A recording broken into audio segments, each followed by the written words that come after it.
What's going on, H2O Army? Justin from H2O Plants here, and I wanted to show you guys our first tank update.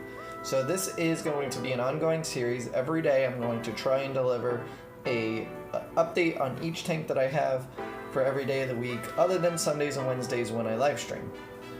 So this is the first tank, and this is my carpeting plant tank slash my Anubis and Bucephlandra grow out tank. And we're going to do a question of the day, which I'm going to give you an answer for. And the question comes from Joseph Jones on Instagram.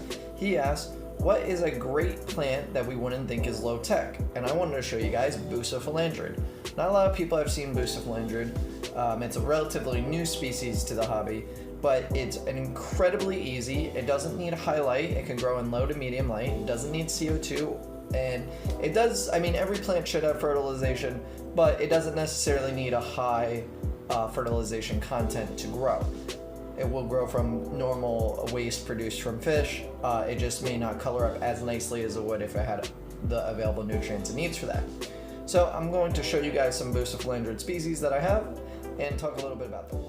So right here is Bucephlandra Black Venti, and it actually was a much larger, dense clump, but I sold a lot of it, and this is just what's left over. I'm trying to grow it out, and I just put it on this little stainless steel ledge right here that you see, which actually a majority of the plants in this tank are going to get up on those, so it gives me more surface area to grow some of the other carpeting plants that I'm having a hard time finding space for. So what happens is Bucephlandra gets these nice colorations to the leaves here, which you can kind of see. Let me get the light directly over it.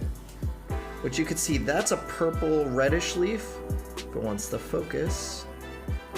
It's like a purple reddish leaf. These are the old leaves. They're green. That's how they grow in the wild. But as they transition over to their submerged leaves, they get nice colorations, and some get silver dots on. Let's see if we could zoom in here a little bit.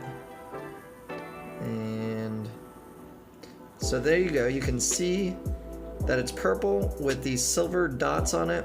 It's very nice. Each Bucephlandra has a different coloration, but from what I've seen out of the 5 that I have here, they all get a reddish purple or like a pinkish tone to them, some orange. So I haven't seen anything outside of that. Oh, I also have a blue one too, which is up here, but I'm not going to show that one right now because it's not looking too good. It was a little piece that I had that I broke down a lot, and I'm waiting for it to come back. It's still alive, but it's not ready quite yet.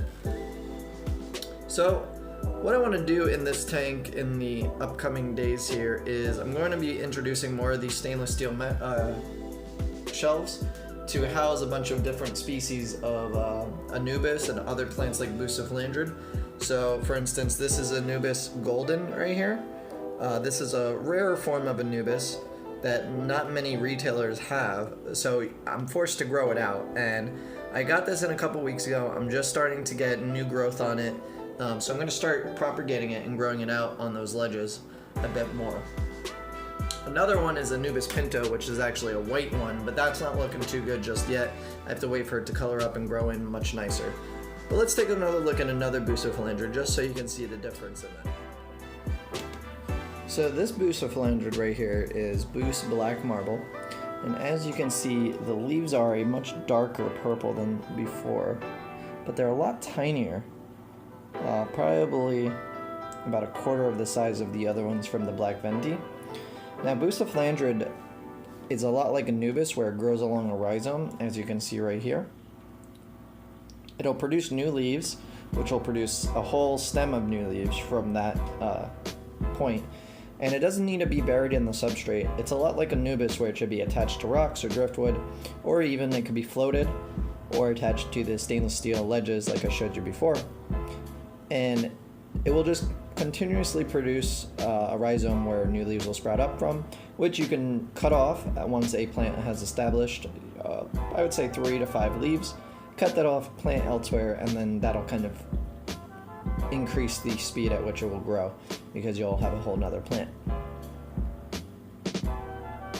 But other than these two Bucephlandra species, there's probably about another 100 or so varieties that are out there, all different colors, shapes, sizes, some leaves with a wavy texture like these have, and some that don't. There's just a tremendous amount of different types out there. And one unique thing about this plant is it's actually going extinct in the wild because of deforestation. So by us hobbyists having it in our tanks, it basically keeps them alive and will, you know, even if they go extinct in the wild, they will still live on in our tanks. So it's actually a pretty cool thing to have.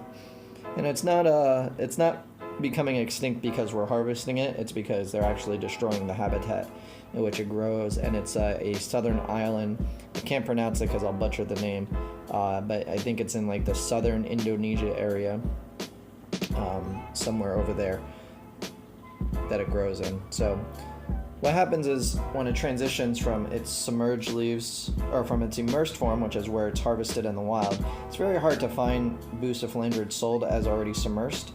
So once it starts transitioning, the leaves will start to melt back a little bit, like this one is. It may get a little algae. You could even just pluck these leaves off, these old leaves. And my autofocus is going crazy there. Okay. So yeah, so you could just pluck those old leaves off, and should be fine.